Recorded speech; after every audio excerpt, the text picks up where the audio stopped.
gjithë këto probleme, edhe është interesant. Duhet të ndërpret për shkak se është patëm peci listës guxo, pjesëve të vendosjes.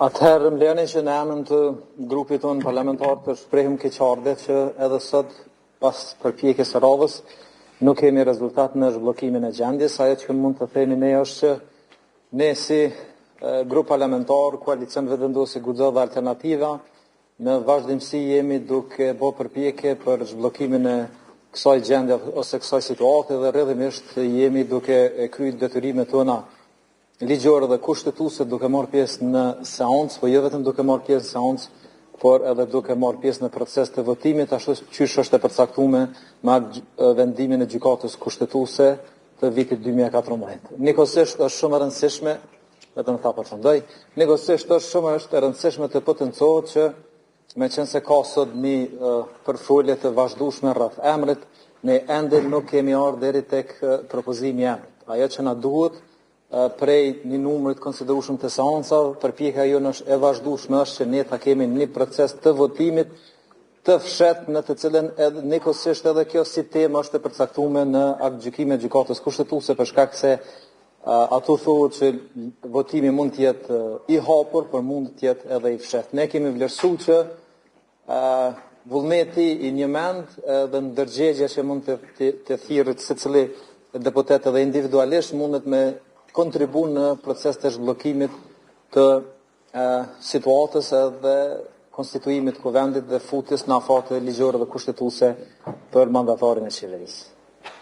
Sepse ju thatë që vazhdimisht jemi duke bërë përpjekje për me zhbllokue situatën. Cilat janë këto përpjekje kur sot është e shtota herë që vazhdojmë me vendin e njëjtë të ditës në cilin faktikisht marrin pjesë partitë opozitore dhe duhet në përmend që ky rend i ditës është statuesh prej kryesuesit dhe nuk ka qenë rrjedhoj e takimet që është ndoj me krerët e partive politike kur është statuar rendi i ditës sipas rregullës kuvendit që i parashet veç 4 pika dhe jo futje në rend të ditës në mes procesit votimin e fshehtë. Pra, cilat janë këto përpjekjet e juaja që po jeni duke i bën vazhdimisht? Tash nuk e di sa janë ndjekse zhvillimeve, po nuk po ma krijon atë shtypje për shkak se ne kemi bërë gjitha përpjekjet. E para, pikat e rendit ditës që janë përcaktuar në mbledhjen në të cilën ti po ju referuesh nga kryetari paraprak i kuvendit zoti Glau Konjufca, mes tjerash e ka edhe përveç verifikimit të mandateve zgjedhjen e kryetarit të kuvendit. Do thotë ajo është si pikë e rendit ditës, përveç se ka ndryshuar modaliteti prej një votimi të hapur në votim të fshehtë. Që kjo është e njëjta pikë e rendit ditës. Ndërsa sa përket çështjes së përpjekjeve, momenti kur kryeministri në detyrë Albin Kurti ka ftuar partitë politike opozitare për të marrë pjesë në një diskutim, këtë rast ftesa ka qenë për Partinë Demokratike të Kosovës që e ka pranuar ftesën dhe për Lidhjen Demokratike të Kosovës që e ka refuzuar ftesën edhe ka deklaruar që institucioneve dhe Kosovës i duhet një marrëveshje politike. Ky takim ka pas për synim arritjen e një marrëveshje për dakordimin për konstituimin e kuvendit edhe zgjedhjen e kryetarit dhe nënkryetarëve të kuvendit nga shumica shqiptare. Ky takim do të thotë dihet epilogu, ka marrë pjesë kryetari i PDK-s, jo i LDK-s. Meqense LDK-ja kanë qenë kategorik se vendit i duhet një marrëveshje politike për me dalë prej kësaj situate, atëherë kryeministri në detyrë, kryetari i lëvizjes vetëvendosje, edhe bartësi i koalicionit vetëvendosje guxo dhe alternativa, i ka dërguar një ofertë Lidhjes Demokratike të Kosovës për bashkëpunim edhe bashkëqeverisje. Nëse këto dy veprime, edhe ftesa për dalë nga gjendja për të me zgjedhë kryetarin e kuvendit edhe nënkryetar, edhe ftesa për koalicion që është drejtuar LDK-s, ti konsideroni që nuk janë veprime të ndërmarra, atëherë nuk di se ku me gjetë fjalor për me të binë ty dhe ata bashkë me dintarë sigurisht që ne nuk kemi ndërmarrë asnjë veprim. Urane?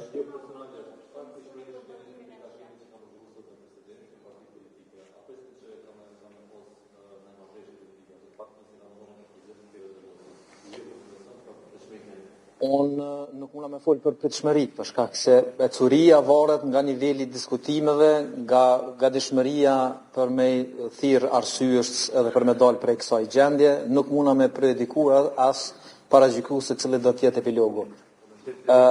uroj e shpresoj që do thot nga ato të dilet në ndonjë propozim që është rrugëzidhja. E propozimet do thot mas të madhe dijen se cilat janë ato, ndjekja e rrugëve ligjore dhe kushtetuese.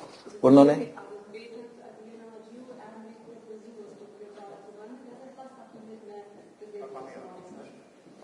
Po, unë menoj që, sikur se kam thonë me vazhdimsi, emri e Albulena Haxhiut nuk është problemi. Menoj që jemi duke hinë hak edhe si shoqëni, duke e targetu dhe duke ja vendos barrën e përgjegjësisë Albulena Haxhiut se s'po kemi kuvend të konstituuar.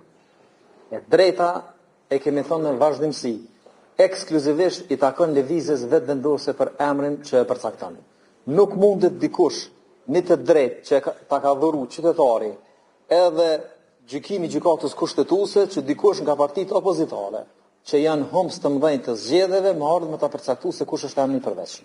Se në këtë logjik atëherë duhet që ne me përcaktuar se kush duhet të qenë kandidati i pranueshëm nesër për lëvizjen vetëvendosje nga radhët e PDK-s e LDK-s për nënkryetar Kurrabë.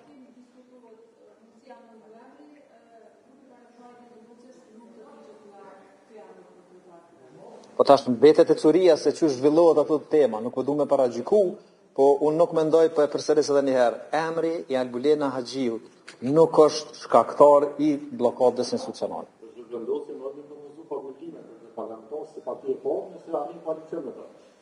Tash, unë ne vazhdimisht për e themi, që vetëvendosje i takon propozim. Edhe në kaluarën, kur ka dalë partia e parë, ka propozu edhe emrat e tjerë, po në këtë rast nuk ka ndonjë indikacion të tillë që mundet me ndodhë.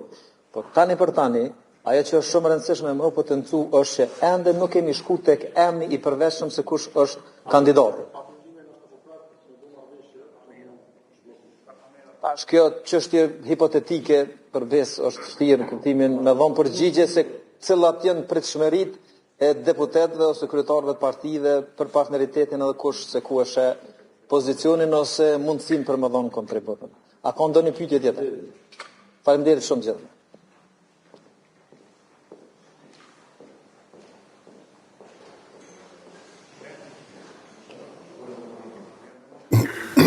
Nëse këtë dëgjuar deklarimin e zakonshëm pra të Faton Pecit nga lista guxoi pjesë e lëvizjeve të vendosjes që tha se ne kemi bërë mjaftueshëm për të zhbllokuar situatën në Kuvendin e Kosovës, por janë partitë të tjera që nuk po ja votojnë kandidatin. Ka bërë mjaftueshëm vetëvendosja, partia fituese duke referuar këtyre zhvillime edhe pse ka disa seanca rrash që po tentohet në këtë procedurën e votimit. Para kësaj unë mendoj që nuk ishte krejt i zakonshëm, pati diçka edhe të jashtëzakonshme. 2 herë Zoti Peci e theksoi një gjë shumë interesante ose e re të themi në diskursin publik të njerëzve të vetëvendosjes.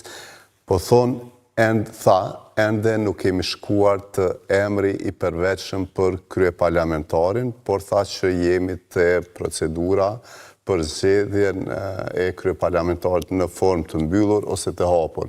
Në këtë kuptim, unë mendoj ose e lexoj këtë deklarat si një tërheqje të vetëvendosjes nga kandidatura e zonjës Haxhiu. Pra, nuk e tha një herë, po e tha 2 herë Zoti Peci se nuk jemi në pikën kur flasim për emër të përveçëm për kryeparlamentarin, po tek çështja e procedurës së votimit. Me siguri që Por do duhet treguar që në fillim pra që se zakonisht tregohet kandidati kur vihet në votim procedura e votimit.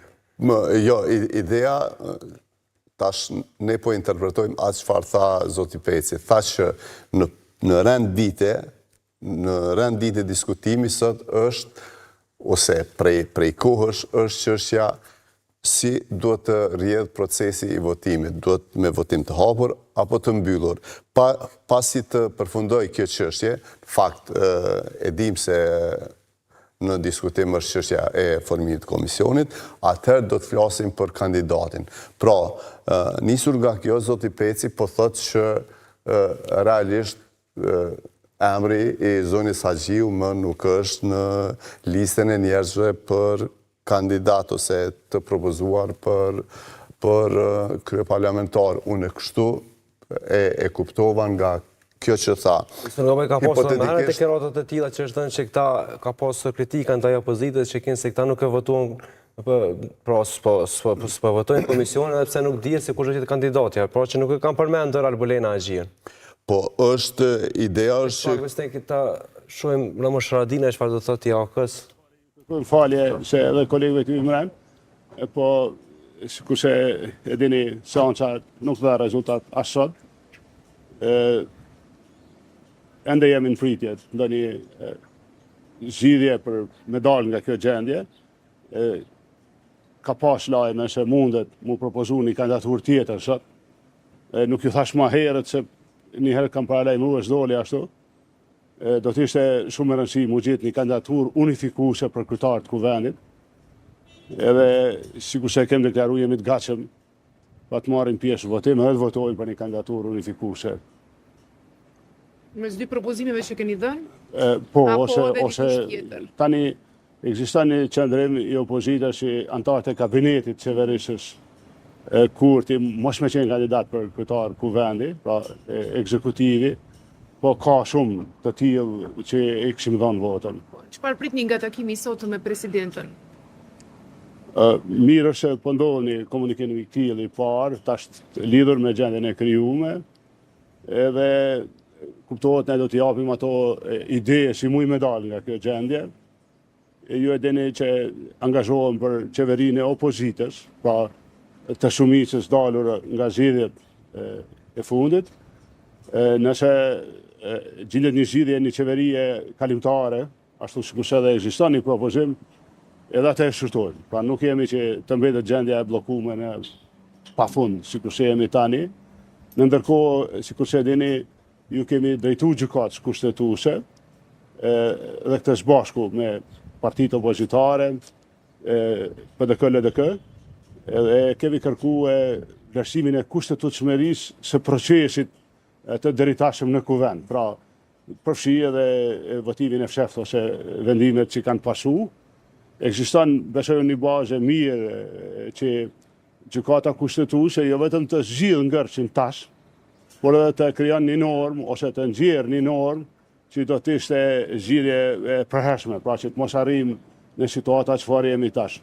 Ndëgjoj shumë debatin se kush po bllokon, edhe po bëhet përpjekje e madhe me shpallë fajtori, ju lutem, ai që e kandidon një kandidat, ai është përgjegjës për me gjithë votat. Edhe votat nuk merren me zor, me diktat, po merren me bashkëpunim, me kujdes, me një kandidaturë unifikuese.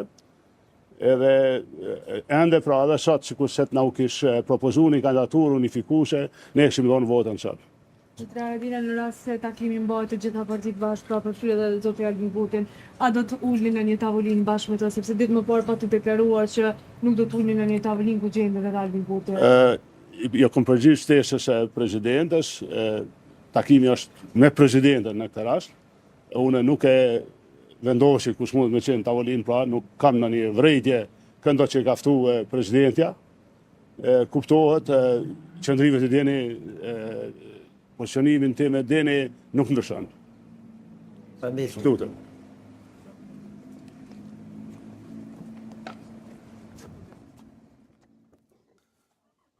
Ishte një deklarim ky Ramush Haradinaj të Aleancës për Pranorinë e Kosovës, pra që përsëritet se do ta votonte një kandidat tjetër nëse do ta propozonte lëvizja vetëvendosje.